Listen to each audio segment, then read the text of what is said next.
Hey everybody, welcome back to another episode of Knights of the Alternate Histories. It's really good to get back. I have one more day of Christmas break before I'm at school, so woo! And yeah, let's get back into the channel. So I'm sorry about that for those of you who didn't see the post. There's technical issues and servers went down, but we're back, so like and subscribe because we're doing the weekly content again. Let's go!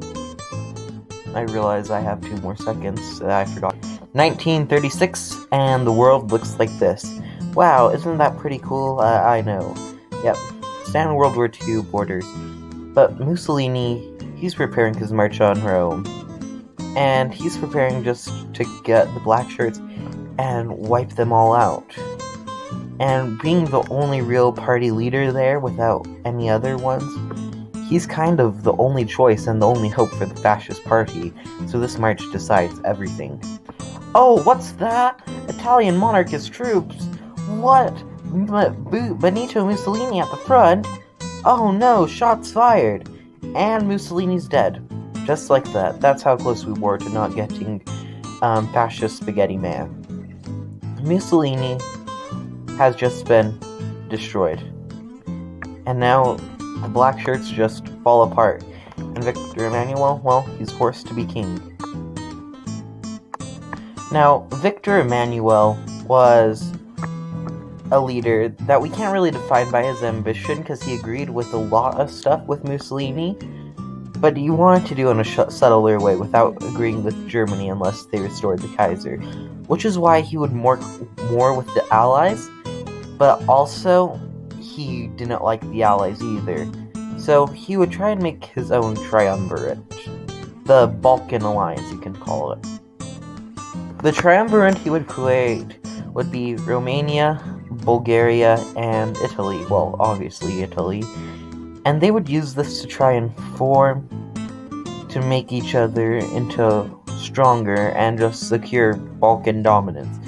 All of them being kind of butthurt from World War I except for Romania. They would each have their own ambitions to grow and try to expand, and would see this as an NAP alliance.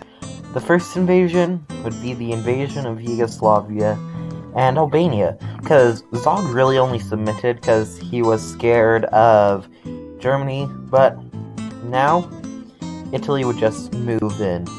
Because the thing with Mussolini is, I know we like to make fun of the generals, but overall he appointed just really dumb generals, and Victor Emmanuel had generals. Now they'd move more and more because everything just would get destroyed. Due to the Italian generals from World War I who knew how to not get bogged down in warfare that Mussolini replaced, this would lead to just destroy everything and conquer everything because they're just really strong right now because they don't have incompetent generals. Yugoslavia still wouldn't have learned from the invasion with Bulgaria, as even in our timeline, they hadn't built forts on that border, so once again, they would just get smashed and destroyed, knowing basically nothing, and Yugoslavia would quickly fall with Albania and Yugoslavian troops that kept on fighting, being the only ones to really hold this bubble until it was about to burst. Yugoslavia would be destroyed, and only the king would be left and the small royal family. Some partisans may try and fight up, but they would just get killed. And with the Yugoslavian army having just has to surrender, this would lead Italy having an unconditional surrender bargaining chip, unlike if they were to try and make peace earlier.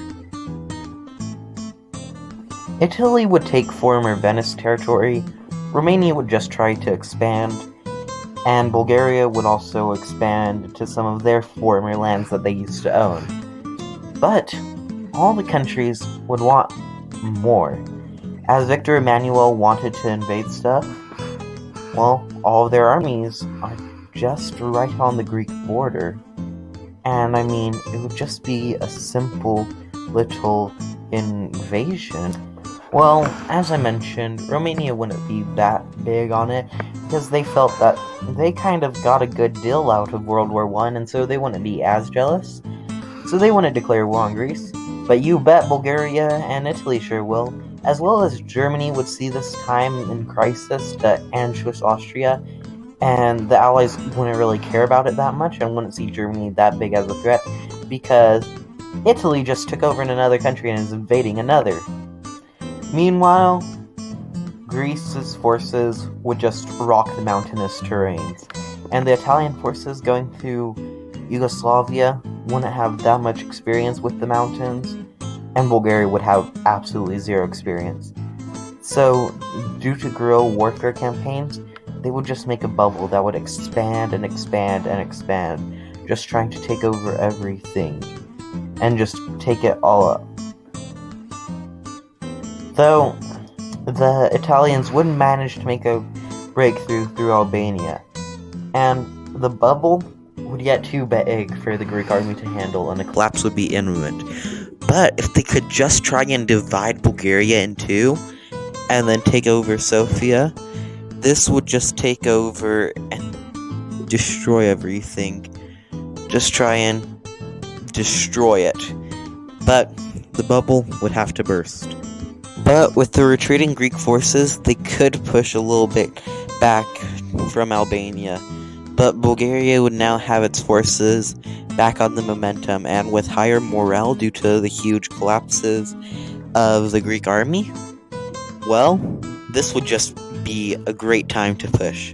Not to mention, Greece would lose a lot of men, because though the mountainous terrain is great for defense, it's also horrible to retreat through. Meanwhile, completely collapse. They would lose all of their northern half and lose a lot of divisions. Bulgaria and Italy would just now expand through them. With the main collapse of their army, they would have zero hope left, just trying to fight on and try and get allies, but none of the allies would want to go to war because, well, the last war started in the Balkans, so what's going to stop this one? Greece would just try and hold and just try and make out, but we know it's pretty pointless. But now they would actually get help. British would start sending volunteer divisions, and they could hold against the Italians a little bit longer. But the problem is they were bogged down in Sparta, and so there's only one real way to try and do it. Make a fallback line. So once again, the Greek army would retreat. With their retreat to Sparta, they would fortify their positions and just hold, but overall, it wouldn't be worth it. And the British would pull out, saying that the Greece just sacrificed all of their country, including their government, and just destroyed everything. So, they would pull out, and the Italians would move in. Now, everything would just get destroyed, and it would be kind of done for Greece. Greece would just say, we will surrender. Just allow us to have a little bit of our country and allow us to be independent. And the Italians would accept by saying, yeah, you're going to be a puppet government, but sure, you can have a little bit of land, the land that you still occupy. And, well, look at that. Greece is now Sparta. Bulgaria would expand to its territory they had in World War I, and Italy would be looking pretty strong.